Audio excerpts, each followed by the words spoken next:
पहली सैलरी जैसे हाथ में आते हैं ना, तो बहुत सारे प्लान बनने लगते हैं। नया गैजेट खरीद लिया जाए, या फिर छुट्टियों का प्लान बन जाता है, दोस्तों के साथ आउटिंग का प्लान बन जाता है।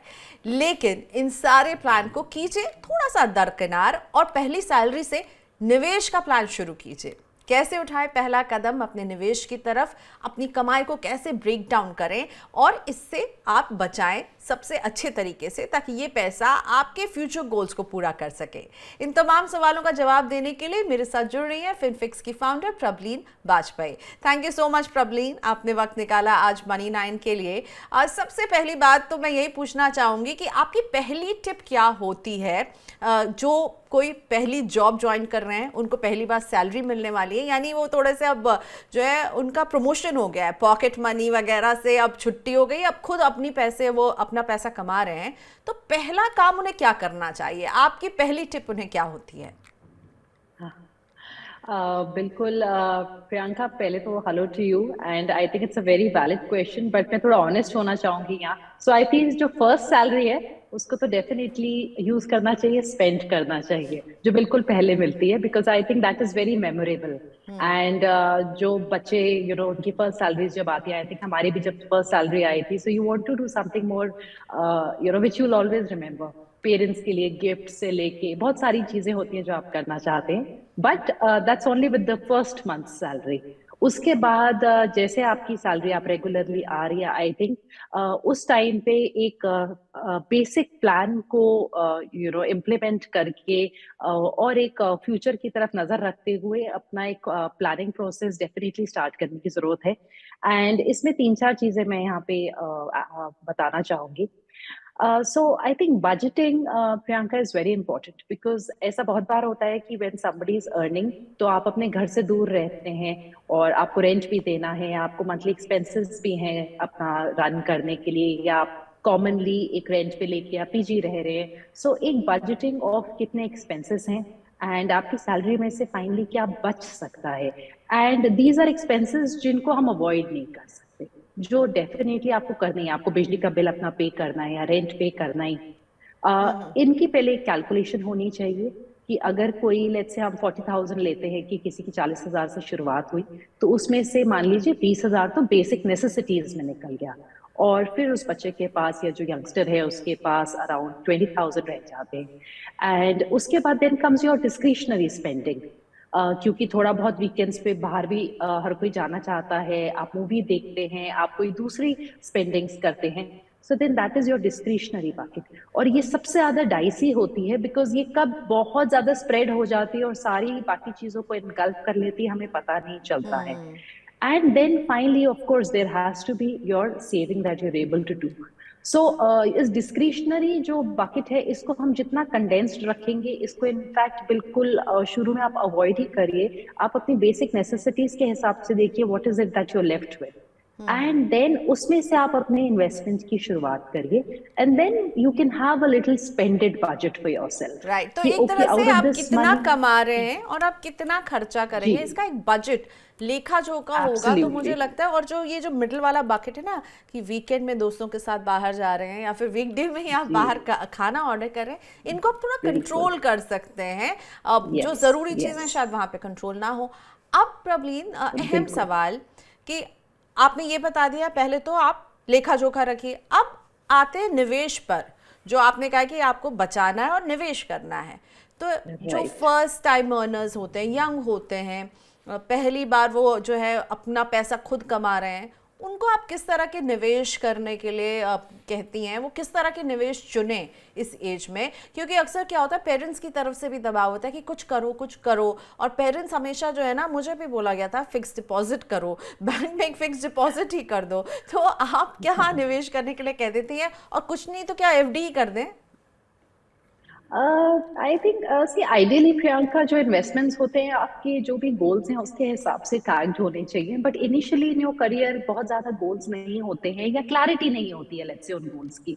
सो I think a good step can be कि हम सबको पता है कि कुछ आपको इमरजेंसी के लिए सेव करना है, तो आई थिंक एक अपनी कंटिजेंसी बकेट को क्रिएट करना, उसकी शुरुआत करें। और इसको सिर्फ कंटिजेंसी के लिए नहीं, इसको आप एक ऐसी बकेट भी मान सकते हैं जिसको आप किसी बड़ी स्पेंडिंग के लिए यूज करेंगे। तो उसके लिए इन्वेस्ट करना शुरू करिए. So it can be in a debt fund, it can be SIP into a debt fund और a recurring deposit. I think part of it should go to that, ताकि आपको कभी भी कोई बड़ी परचेज करनी है या कोई एकदम जरूरत पड़ी तो आप उसमें से निकाल पाए. And I think the other reality for anybody जो हु स्टार्ट्स अर्निंग इज कि कभी ना कभी आपने रिटायर भी होना है. अब वो 20-25 साल की उम्र में गोल ऐसा लगता है कि बहुत डिकेड्स दूर है. बट चाहे लेट्स से हम मानते हैं कि जैसे हमने एग्जांपल लिया कि 40,000 रुपए में से 10,000 can go into saving and investing. तो उस 10,000 में से मैं बोलूंगी कि आप अपनी कंटिजेंसी बकेट और एक नियर टर्म एक्सपेंसेस के लिए आप बचाओ, पर कम से कम 3 से 4 हजार रुपए आप एक अपने लॉन्ग टर्म गोल के लिए साइड में रखना शुरू करो. And part of it can probably be going through the EPF, क्योंकि ईपीएफ कटता है कॉर्पोरेट में. उसके अलावा एक छोटी एसआईपी से आई थिंक अगर हम प्रियंका यहाँ शुरुआत करें, वो फिनोमिनल रिटर्न्स दे सकती है और बहुत सरप्राइज कर सकती है हाउ कंपाउंडिंग वर्क्स. सो ये जो लॉन्ग टर्म गोल आपने कहा ना, इसमें अब लॉन्ग टर्म गोल क्या होता है जब आप नौकरी शुरू करते हैं कि थोड़े दिन में घर खरीदना हम चाहेंगे अपना, तो उसकी डाउन पेमेंट के लिए आपको एक बड़ी रकम चाहिए होगी, कार खरीदना चाहेंगे, इस तरह का गोल है. तो इनके लिए एक मुश्त पैसा जब किसी को इकट्ठा करना हो बड़े गोल के लिए, तो आप कहाँ निवेश करने की सलाह देते हैं? और प्लस आपने बहुत इंपॉर्टेंट पॉइंट टच किया प्रबलीन, रिटायरमेंट. तो कोई जो यंगस्टर, आप दो बातें मैं पूछ रही हूँ, एक बड़े गोल के लिए वो एक लमसम पैसा इकट्ठा करना अगर चाह रहा है या चाह रही है तो कहाँ निवेश करे, और दूसरा रिटायरमेंट के लिए आप कहाँ निवेश करने के लिए कहेंगी एक फर्स्ट टाइम सैलरी अर्नर को? जी. सो प्रियंका, अगर मुझे अभी किसी का आप बताएं और मुझे कंस्ट्रक्ट करना हो तो मैं उसको 3 हिस्सों में डिवाइड कर दूंगी उस पैसे को. एक हमने पहली बकेट बना ली हमारी इमरजेंसी कंटिजेंसी के लिए, क्योंकि एकदम से पैसा नहीं आता है तो आप थोड़ा थोड़ा करके उसमें डालना शुरू करिए through an SIP into a liquid fund और अ रिकरिंग डिपॉजिट. सेकेंड हो गई किसी भी लमसम पेमेंट के लिए जो आपकी इन्वेस्टमेंट है, ये कहाँ पे इन्वेस्ट होना है, इसका जो डिसीजन है वो आपके इन्वेस्टमेंट होराइजन पे डिपेंड करेगा. लेट्स से किसी का गोल 3 साल दूर है, तो 3 साल में थोड़ा रिस्की हो जाएगा अगर हम बहुत हार्डकोर इक्विटीज की तरफ जाएंगे. तो यहाँ पे हमें हल्की कंजर्वेटिव अप्रोच लेनी होगी. पर लेट्स से कि ये भी करीबन 5 साल दूर है गोल, जो हमारी सेकेंड बकेट है, then it can be a mix of equity and debt. And जो हमारी थर्ड बकेट है प्रियंका, यहाँ पे वो है हमारी रिटायरमेंट के लिए. So that has to be in pure equities, जिसको आप नहीं टच करेंगे. And of course part of it I am assuming will be funded from हमारे ईपीएफ से भी थोड़ा सा वहां पैसा कट ही रहा है हमारे रिटायरमेंट गोल के लिए. आप इक्विटी की बात कर रही हैं प्रबलीन, तो इक्विटी में किस तरह के इन्वेस्टमेंट आप चुनने की सलाह देती हैं? I think mutual funds, of course, it's one of the most simple products जो हमें इक्विटी का एक्सपोजर दे सकता है. एंड अक्सर हम बहुत शुरुआत में इन्वेस्ट करने से पहले प्रियंका ये कंफ्यूजन हो जाता है कि कहाँ डाले, कौन सी स्कीम ले. तो मैं यहाँ पे सजेशन दूंगी कि एक अपना कोर पोर्टफोलियो बनाइए. आप कुछ नहीं तो आप निफ्टी 50 का एक इंडेक्स फंड चुन लीजिए और उसके साथ आप एक मिड कैप इंडेक्स फंड चुन लीजिए जो आपकी लॉन्ग टर्म इन्वेस्टमेंट के लिए है, क्योंकि शुरू में आपकी छोटी एसआईपी जारी होगी. So that will be sufficient. And gradually फिर आप उसको पहले अमाउंट आप इंक्रीज करिए and then you build on creating a bigger portfolio. Prabhleen, अक्सर आप क्या देखते हैं, वो कौन सी गलती है जो लोग करते हैं जब वो नई कमाई करना शुरू करते हैं? ओवर स्पेंडिंग हो सकती है क्या, कि ओवर स्पेंड कर देते हैं? मुझे लगता है प्रियंका 2 गलतियां हैं मैं जो यहाँ पे मेंशन करना चाहूंगी. पहले तो आई थिंक हमें ऐसा लगता है कि नौकरी चलती रहेगी और बहुत सैलरी में इंक्रीमेंट होगा, जरूरी नहीं है. आपका करियर पाथ आप हर कोई सोचता है कि अच्छा हो, नॉट नेसेसरीली. तो इसलिए आई थिंक अपने जो कुछ रियलिटीज ऑफ लाइफ है उनके लिए आप शुरुआत से ही इन्वेस्ट करें, जैसे रिटायरमेंट हो गया. सेकेंडली आई थिंक कई बार हमने ये भी देखा है कि जब यंगस्टर्स जॉब की शुरुआत करते हैं तो वो ये नहीं देखते कि वो कितना कमा रहे हैं, वो अपनी लोन टेकिंग एबिलिटी को जज करना शुरू कर देते हैं कि अब मुझे मेरी क्रेडिट कार्ड की इतनी लिमिट हो सकती है, या मेरे को इतने का लोन मिल सकता है घर के लिए, या मेरे को इतने का गाड़ी के लिए लोन मिल सकता है बिकॉज मेरी एक्सेस अमाउंट सैलरी है. तो आई थिंक इनकम के साथ साथ हम पहले एक्साइट हो जाते हैं कि हम अपने ऊपर अब डेट कितना ले सकते हैं. और क्योंकि आजकल डेट लेना बहुत इजी है, वी हैव मल्टीपल इंस्ट्रूमेंट्स, तो मुझे लगता है उस ट्रैप में फंसना एक कई बार गलती हो जाती है जब हम इन्वेस्टमेंट अपनी करियर की शुरुआत करते हैं. क्योंकि बैंक्स तो आपको फोन करके कहेंगे कि आप ले लीजिए क्रेडिट कार्ड, आप पर्सनल लोन ले लीजिए, और आजकल तो इतने सारे डिजिटल प्लेटफॉर्म है जो आपको लोन बांट रहे हैं लिटरली. अब यंगस्टर हैं, लाइबिलिटी नहीं होती है, ऐसे में इंश्योरेंस को आप कितना ज़रूरी मानती हैं? आप नौकरी शुरू की है, तुरंत इंश्योरेंस खरीदें या कुछ साल इंतज़ार करके इंश्योरेंस खरीदें? और इंश्योरेंस में भी दो हिस्से होंगे, लाइफ इंश्योरेंस और health insurance. So I think this is again it can't be one size fit for all. यहाँ पे बहुत important है कि आप जैसे आप अपनी लाइफ में खुद आपकी क्या सिचुएशन है। ऐसा हो सकता है कि प्रियंका कुछ ऐसे यंगस्टर्स हो जिनके पेरेंट्स उन पे फर्स्ट डे से डिपेंडेंट है, या फिर कोई बड़े लोन्स हैं जो पेरेंट्स के चल रहे थे जिसको बच्चे फंड करना शुरू करते हैं। तो मेरे ख्याल से यहाँ बहुत बड़ा एजुकेशन लोन है। यहाँ पे मैं बोलूंगी एक लाइफ कवर शुरू में ही ले ले। अगर ऐसा केस नहीं है देन आप अपने लाइफ कवर को थोड़ा पोस्टपोन कर सकते हैं टिल द टाइम आपके ऊपर कोई लोन्स नहीं आते या आपके खुद के डिपेंडेंस नहीं है, जैसे आपकी शादी नहीं हुई, बच्चे नहीं हुए, तब तक। बट अगर जो फर्स्ट केस है देन आई वुड से आप पोस्टपोन मत करिए, get a life cover. And जो हेल्थ कवर है वो अगर आपकी कंपनी प्रोवाइड कर रही है so maybe for some time आप उस चीज को 1-2 साल के लिए इग्नोर कर सकते हैं, बट इवेंचुअली एक अच्छे अमाउंट का हेल्थ कवर भी अपने लिए स्टैंड अलोन बेसिस पे रखना बहुत जरूरी है। व्हाट इफ कि आप 3 साल बाद करियर ब्रेक लेके एजुकेशन फिर से अपनी हायर एजुकेशन करना चाहें या छोड़ के अपना कुछ बिजनेस करना चाहें, तो एक अपना health cover may be not on the first day अगर आपके पास है जॉब से, बट इवेंचुअली उसको डेफिनेटली लेना जरूरी है। इनफैक्ट हम बार बार चैन की सांस में यही बात भी करते हैं प्रवीण कि केवल जो है आप अपने ऑफिस से मिले हुए ग्रुप हेल्थ कवर के सहारे नहीं रहिए, आपके पास एक इंडिपेंडेंट बीमा होना चाहिए। इनफैक्ट चैन की सांस के शोज़ को अगर आप थोड़ा सा पीछे जाकर देखेंगे तो ये इस सवाल का जवाब भी आपको मिलेगा कि क्यों होना चाहिए और कितना होना चाहिए। Very important. अब एक इम्पॉर्टेंट सवाल प्रवीण, उसके बाद मैं अपने दर्शकों के सवाल लेकर आऊँगी, ये है कि वो लोग जिनके पेरेंट्स उन्हें कहते हैं कुछ नहीं कर रहे हो तो फिक्स डिपॉजिट कर लो, आप इससे कितनी अग्री करती हैं कि कुछ नहीं कर रहे हो तो फिक्स डिपॉजिट में पैसा डाल दो? डू यू अग्री और नॉट? आई थिंक ज्यादातर पेरेंट्स ये कहेंगे कि LIC की पॉलिसी कर लो, कुछ नहीं कर रहे हो तो। So because I have come across a lot of cases जहाँ पे इनफैक्ट यंगस्टर्स बोलते हैं कि नहीं वो डैड ने करवा दी, हाँ, या exactly. पेरेंट्स ने करवा दी, Yes, बिकॉज yes, उनको true. वही पता है, उनकी जनरेशन में उन्होंने यही देखा है। दोनों एक्सट्रीम्स खराब है प्रियंका। एक तरफ एफडी और LIC भी खराब है और बिल्कुल ही जाके डीमैट खोल के आपको लगता है कि अब आप सारे फंड मैनेजर्स को बीट करके खुद ही ट्रेडिंग शुरू कर दें, वो भी करते हैं, या क्रिप्टो में पैसा डालें। So I think any sort of an extreme is bad. Middle path पे रहें। I think the investment mechanism एक सिंपल जो प्रोसेस है टुवर्ड्स बिल्डिंग आपके जो लॉन्ग टर्म गोल्स हैं, आपका EPF PPF in combination with your equity mutual funds, I think is one of the best veg.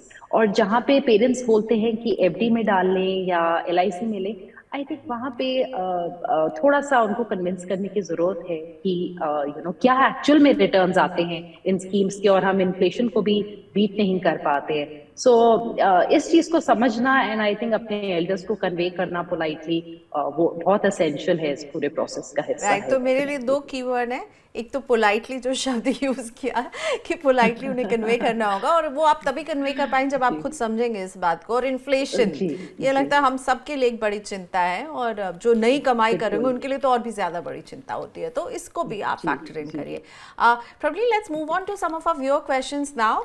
Amit Sirohi का सवाल मैं लेकर आती हूँ। अमित की उम्र है 29 ईयर्स। अगले 2 साल तक हर महीने 10,000 रुपए की बचत मैं कर पाऊंगा, ये खुद बता रहे हैं, which is very good Amit. मेरे पास कोई इमरजेंसी फंड नहीं है, मैं इस रकम से पहले इमरजेंसी फंड के लिए बचत करूं या फिर इसे निवेश करके जो रिटर्न मिलेगा उससे इमरजेंसी फंड बनाऊं? ये काफ़ी chicken and egg kind of situation मुझे लगता है। केवल आप ही नहीं और भी हमारे काफ़ी एक्सपर्ट्स कहते हैं सबसे पहले इमरजेंसी फंड बनाओ, पर क्या आप क्या सलाह देंगे? जैसे अमित ने बताया कि क्या मैं निवेश करूं, फिर जो पैसा होगा उससे मैं इमरजेंसी फंड क्रिएट करूं, या मैं इसको पहले सिर्फ इमरजेंसी फंड के लिए ब्लॉक करूं? जी, एक रीजनेबल अमाउंट है Priyanka to start your investments with, और मैं यहाँ बोलूंगी कि थोड़ी सी चीटिंग कर लेंगे हम इमरजेंसी फंड से, और हम कहते हैं चलिए हम 6-7 हज़ार रुपए इमरजेंसी फंड में डाल देते हैं और 2-3 हज़ार रुपए हम अपनी लॉन्ग टर्म इन्वेस्टमेंट्स के लिए डाल देते हैं। सो आपका साइमल्टेनियसली दोनों चीजें स्टार्ट हो सकती हैं। सो एक तरफ आपको ये नहीं लग रहा है कि मैं इस टाइम को यूटिलाइज नहीं कर रहा हूँ या नहीं कर रही हूँ towards building your long term goals, और आपका इमरजेंसी कॉर्पस है वो भी साइमल्टेनियसली क्रिएट हो रहा है। एंड मैं यहाँ पे एक एडिशनल चीज की सलाह देना चाहूंगी कि जब आपको कोई एनुअल बोनस मिलता है, आई थिंक उसका एक सब्सटैंशियल पार्ट आप इमरजेंसी कॉर्पस को थोड़ा सा उस टाइम पे उसको हेल्दी बनाने के लिए आप इंक्लूड कर सकते हैं। And otherwise simultaneously I think doing both things is important, because ये मैंने अपने क्लाइंट्स के साथ भी देखा है, दिस इज ऑलवेज आप कंफ्यूजन में होते हैं कि किसको हम पहले स्टार्ट करें। So I think taking it simultaneously, percentage allocations जो है वो पर्सनल आपके सिचुएशन में उसके हिसाब से हम 60-40 रखना चाहते हैं, 7-30 रखना चाहते हैं, उसके हिसाब से हम उसको डिसाइड कर सकते हैं। यानी अमित आप स्प्लिट कीजिए इस 10,000 को, और आप कितना स्प्लिट करेंगे, 60 आप निवेश की तरफ ले जाएं या 40 इमरजेंसी फंड की तरफ, ये आपके कंफर्ट पर है। बस ये स्प्लिट करके आप दोनों ही दोनों ही गोल्स को अचीव कर सकते हैं। प्रियल सिंह का मैं अब सवाल लेकर आती हूँ। प्रियल बता रही हैं कि मुझे 1 साल के अंदर कार खरीदनी है, हर महीने मुझे कितनी बचत करनी चाहिए और उसे मैं कहाँ निवेश करूँ ताकि 1 साल में 5 लाख रुपए जुड़ जाएं। वेल काफ़ी अग्रेसिव इनकी प्लानिंग है प्रियल की। Praveen, what would you suggest? 5 lakhs का प्रियंका, अगर मैंने आज 5 लाख जमा करने हैं और मैंने उसको 1 साल के बाद यूज करना है, तो मैं इक्विटी की बिल्कुल सलाह नहीं दूंगी। यहाँ पे आप एक रेकरिंग डिपॉजिट या एक शॉर्ट ड्यूरेशन डेट फंड में एक SIP कर ले, या फिर मंथ के एंड में आप उतना पैसा जमा कर ले, बिकॉज यहाँ पे आप एक 5 to 6% रिटर्न से ज्यादा की उम्मीद नहीं कर सकते। तो ऑनेस्टली यहाँ पे इनको एक्चुअली में अराउंड अबाउट 40,000 रुपीज एलोकेट करना पड़ेगा ताकि वो 1 साल में अपना 5 लाख रुपए जमा कर पाए। यहाँ पे हम बहुत हाई रिटर्न्स की एक्सपेक्टेशंस ना रख के चले तो बेटर होगा। तो कंजर्वेटिव अप्रोच के साथ चलना ही बेटर है आई थिंक। 1 साल में 5 लाख अचीवेबल नहीं है, राइट? अगर आप मंथली बहुत डाल बड़ा सकते अमाउंट हैं, इन्वेस्ट करेंगे, बड़ा अमाउंट आपको 40,000 रुपीज आपको सेट असाइड करने पड़ेंगे, तो 4,80,000 आपका जमा हो जाएगा। सो आप उसको अगर 5-6% के रिटर्न्स पे लेके चल रहे हैं तो भी आपको 36-27,000, 36 to 37,000 डेफिनेटली इन्वेस्ट करना ही होगा हर महीने। ओके, और हम तो यहाँ रिस्क नहीं लेना चाहते हैं, that is the because criteria. समय कम है, 1 साल में ही वो ये अचीव करना चाहती है। अच्छा, जी, ओके जी। प्रवीण, अगर इनका टाइम होराइजन 1 साल नहीं हो और कोई कार खरीदने के लिए पैसे इकट्ठा करना चाहता है, यहाँ आपने इनको तो एक कंजर्वेटिव अप्रोच बताया है, तो उसके लिए फिर क्या इक्विटी म्यूचुअल फंड जैसा निवेश अच्छा होगा? बिल्कुल, आई थिंक जो टाइम है that is magical Priyanka, it can work wonders for investments. अगर हम मैं आपको एक एग्जांपल देती हूँ, अगर हमने बड़ा कॉर्पस बनाना हो, जैसे हमने 5 करोड़ का लेट्स से कॉर्पस बनाना हो, अब इस 5 करोड़ के कॉर्पस को बनाने के लिए हम सोचेंगे हमें कितना पैसा मंथली डालने की जरूरत है। तो इसका जो हमें आंसर है, अगर हम 12% के रिटर्न्स लेके चले, जो एक मान लीजिए निफ्टी का एक 10 years का रिटर्न है, हम रफली लेके चल रहे हैं, तो इसका जो अमाउंट है, जितनी इन्वेस्टमेंट मंथली करने की जरूरत है, वो इतना ज्यादा वेरी कर जाता है depending on the time horizon. अगर ये आपको 10 साल में खड़ा करना है 5 करोड़, तो आपको 2 लाख, 2.25 लाख डालने की जरूरत है पर मंथ। अगर आपको यही कॉर्पस 15 साल में खड़ा करना है, तो भी आपको about 99,000 to 1 lakh per month डालने की जरूरत है। पर यही अगर हम 25 साल के लिए इसको स्ट्रेच कर दें टाइम पीरियड को, तो ये आपका जो 5 करोड़ है वो सिर्फ 26,000 से क्रिएट हो सकता है। And that is the wonder which time can do. And 20 years में भी आप सिर्फ 50,000 से इस चीज को जमा कर सकते हैं। 5 crore is a substantial amount. So for आपके जितने भी यंगस्टर्स हैं, आई थिंक छोटा अमाउंट चाहे रखें, बट क्योंकि उनके पास टाइम होराइजन है, that is the biggest gift that they have, और उसको डेफिनेटली यूज करें I think. So time is money actually में, आप इसका सही इस्तेमाल करिए और सही कदम उठाइए। Thank you so much Praveen, आज आपने वक्त निकाला Money9 के लिए, बहुत कुछ सीखने को मिला आज आपसे। धन्यवाद आपका। Thank you so much.